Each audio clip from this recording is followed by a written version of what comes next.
Olá, André. Como está? Que lugar é esse? Quem são vocês? O que aconteceu aquilo comigo? Todas as suas perguntas vão ser respondidas no tempo devido. Mises, eu preciso de explicações.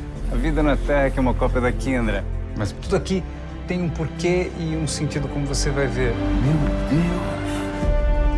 Como posso mandar uma mensagem para a minha família? Eu preciso vê-los. Como ele era, Clarice? Ele era um homem bom, não tinha muito tempo pra gente. Amados irmãos, uma grande guerra de alcance mundial começa. Milhões de almas voltarão em breve.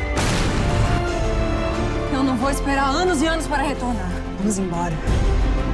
Me perdoe. Há corações orando por você. André, o mundo precisa de histórias felizes.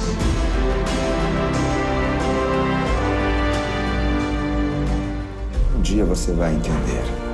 É sempre tempo de recomeçar. Alguma vez você imaginou vida depois da vida?